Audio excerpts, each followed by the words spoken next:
Selamat datang di Susah Bobo Story. Sebelum cerita dimulai, saya minta dukungan teman-teman dengan klik subscribe channel ini.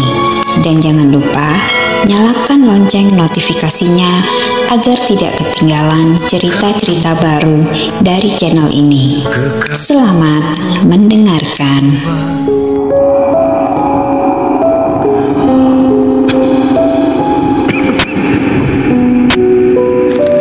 Lapor, telah ditemukan sebuah sepeda motor tersangkut di atas pohon jati.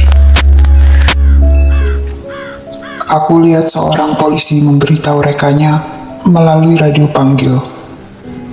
Matanya menatap tak percaya ke arah sepeda motor yang tersangkut tinggi. Sepertinya itu sepeda motor Prama teman saya, Pak. Pandu temanku yang berdiri di sampingnya menjawab tanpa ditanya. Prama! Prama! Prama! Prama! Prama! Rasanya aneh mendengar mereka bersaut-sautan memanggil namaku dari jarak sedekat ini. Prama! Prama! Prama! Prama! Prama!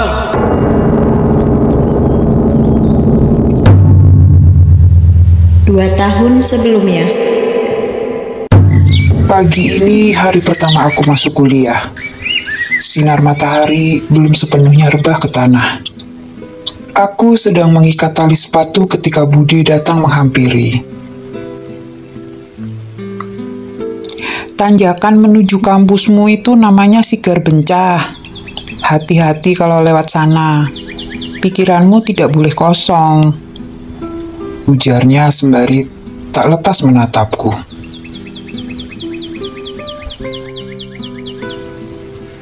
Tenang saja Bude, Prama sudah lihai kok naik motornya, sahutku jemawa. Kamu itu kalau dibilangi, pokoknya ingat baik-baik pesan Bude. Lanjutnya, kali ini dengan nada lebih serius. Aku pendatang baru di Semarang. Jadi belum tahu banyak tentang seluk-beluk jalan. Ketika lulus SMU, aku diterima di sebuah universitas negeri di daerah Tembalang. Bude meminta aku agar tinggal di Meteseh bersamanya.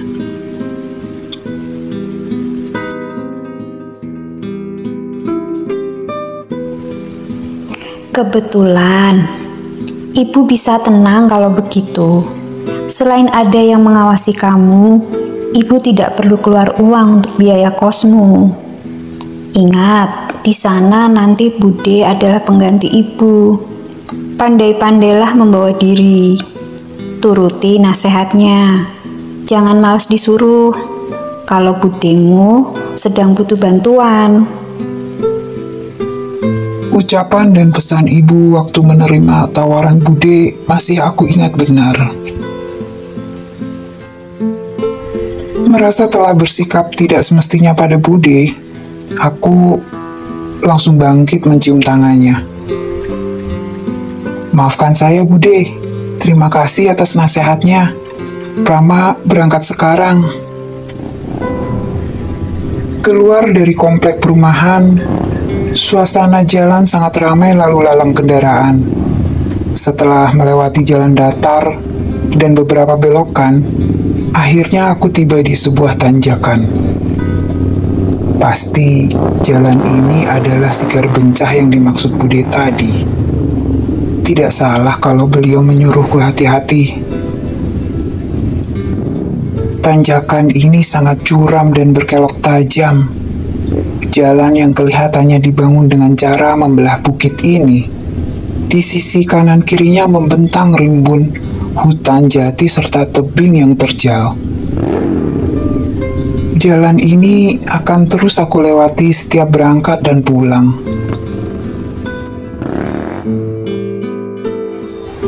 Selayaknya mahasiswa baru, di kampus aku bertemu teman-teman dari berbagai kota. Kami berdiskusi di waktu senggang. Kadang diselingi cerita ringan, termasuk perbincangan dengan teman-temanku yang asli Semarang. Sialnya, setelah tahu setiap hari aku melewati Sigar Bencah, mereka malah bersemangat menakut-nakuti. Awas Pram, sepanjang jalan itu terkenal keangkerannya loh. Kabarnya setelah kecelakaan bis yang menewaskan separuh penumpangnya, di jalan itu sering terjadi serentetan peristiwa kecelakaan yang menelan korban jiwa. Dari pengakuan beberapa korban selamat, katanya sebelum kecelakaan mereka mendengar suara orang menangis atau diganggu sosok menakutkan. Orang pintar bilang tempat itu dihuni oleh makhluk tak kasat mata dengan berbagai wujud dan rupa. Dahulu, jalan yang berupa hutan itu hanya bisa dilewati kerbau dan kendaraan roda 2. Meski kemudian diperlebar dan diaspal kasar, tetapi karena suasana jalanan tetap lengang, maka selain angker, di sana juga kerap terjadi pembegalan. Sigar Bencah menyimpan misteri yang tak terselesaikan.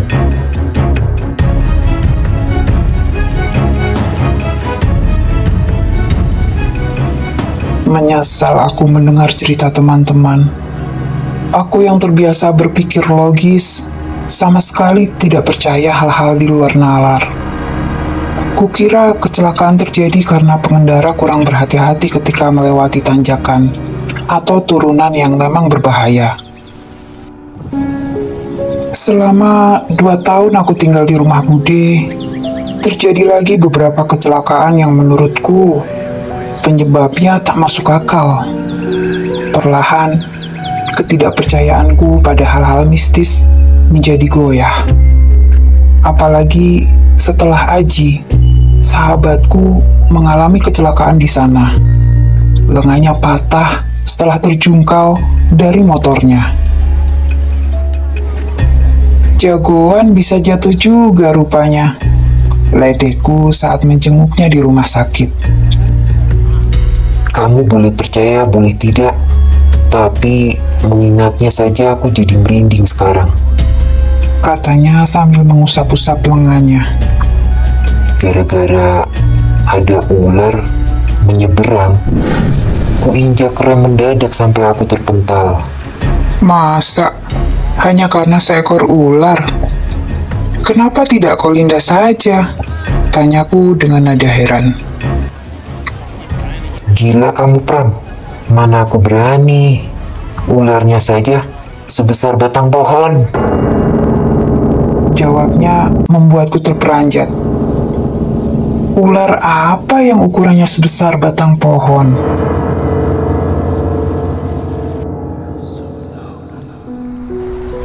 Sore ini aku masih di kampus, mengikuti rapat UKM.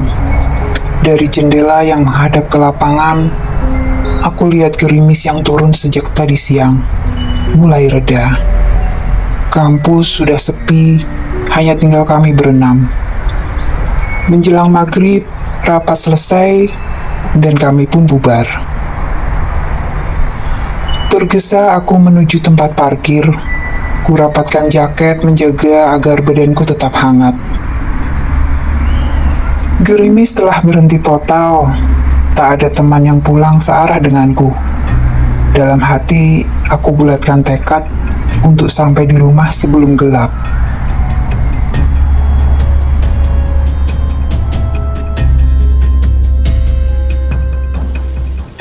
Telah beratus kali aku melewati Sigar Bencah, tetapi baru kali ini aku pulang menjelang malam. Meski selama ini tak pernah ada gangguan, tak urung rasa gelisah datang saat aku teringat cerita Aji tentang ular. Ku kenakan helm lalu melajukan motor pelan-pelan di jalanan yang masih basah. Suasana sudah sepi. Hanya 1 hingga 2 orang pengendara motor yang berpapasan denganku. Jalanan yang merambat gelap menambah lengang suasana. Walaupun lampu-lampu jalan mulai dinyalakan. Pada cuaca seperti ini, pantas jika orang-orang malas keluar. Lebih nyaman diam di rumah. Menikmati teh panas dan camilan, atau sekedar bergelung di peraduan.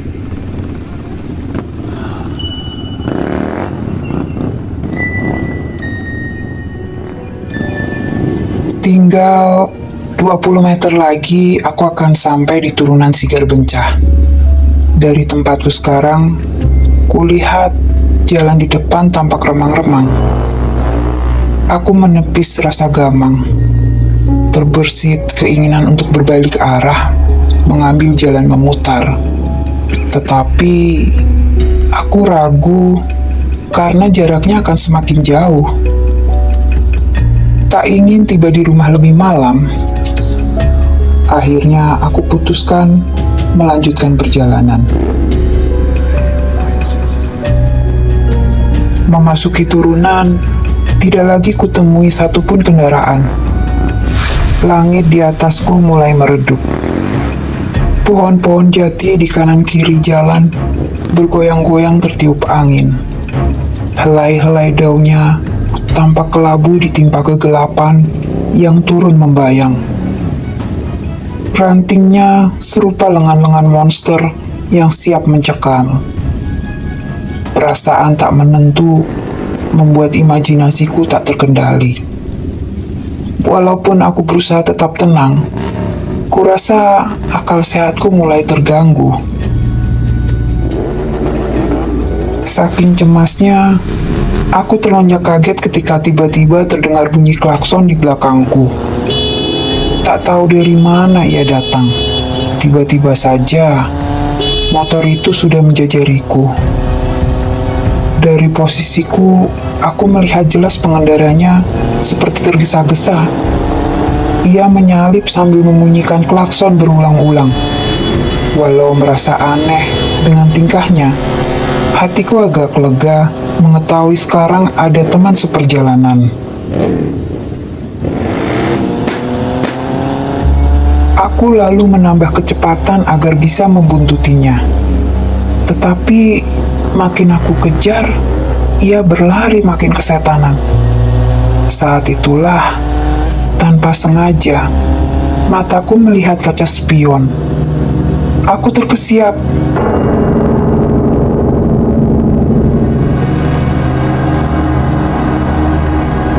Tubuhku membeku.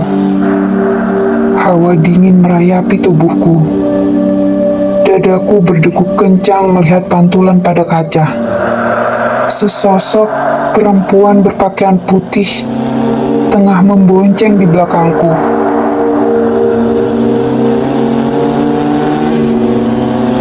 Wajahnya tidak jelas, tetapi seringainya menakutkan. Lengan baju dan rambutnya yang panjang berkibar-kibar tertiup angin. Ingin sekali aku menyuruhnya pergi, tapi tak tahu caranya. Kupacu motor lebih cepat, tetapi dia malah tertawa. Sudah tahu saya ya.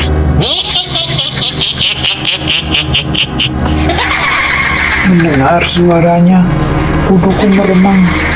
Lampu sepeda motor yang menyalip tadi sudah tidak kelihatan. Rupanya, ia membunyikan klakson dengan maksud memberitahu bahwa ada kuntilanak di boncenganku. Anehnya, walau sudah sangat paham jalur ini, tetapi jalan yang kulalui seakan tidak ada ujungnya. Mengapa turunan tajam yang berkelok-kelok sekarang menjadi lurus saja?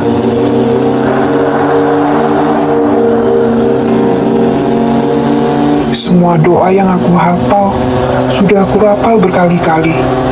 Aku semakin kalut karena perempuan di belakangku tak juga menghilang.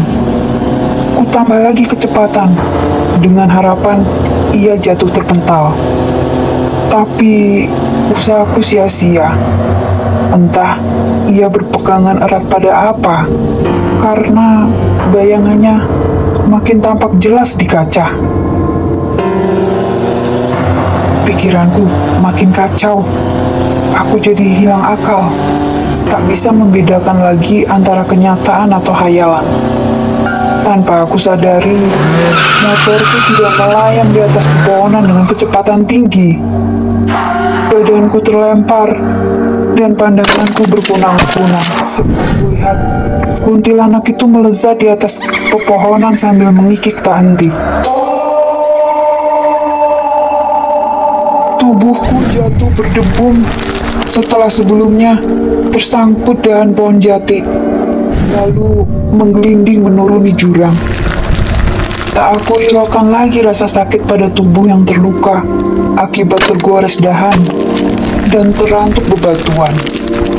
Ku coba bertahan dengan meraih apapun yang bisa aku pegang, tapi percuma saja. Alam berhenti mempermainkanku setelah tubuhku menabrak batu besar. Namun aku keliru. Baru saja ku embus napas lega. Tanpa dinyana, tebing di atasku tiba-tiba runtuh. Batu dan tanah basah menyembur bagai air bah, menghantam lalu mengubur tubuhku tanpa ampun. Napasku sesak, pandanganku gelap, gelap dan kian gelap. Lalu semuanya menjadi sunyi.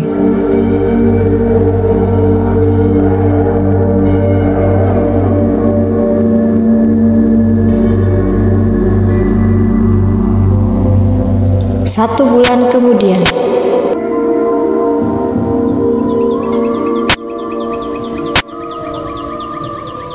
Sudah 1 bulan sejak kejadian motor tersangkut di atas pohon, tetapi korban belum berhasil ditemukan. Kami akan berusaha lebih keras lagi untuk menemukan putra ibu. Suara polisi itu makin akrab di telingaku. Sudah beberapa kali ia datang ke sini, tetapi sekalipun belum pernah bertemu denganku. Mengapa sekarang ibu bersamanya?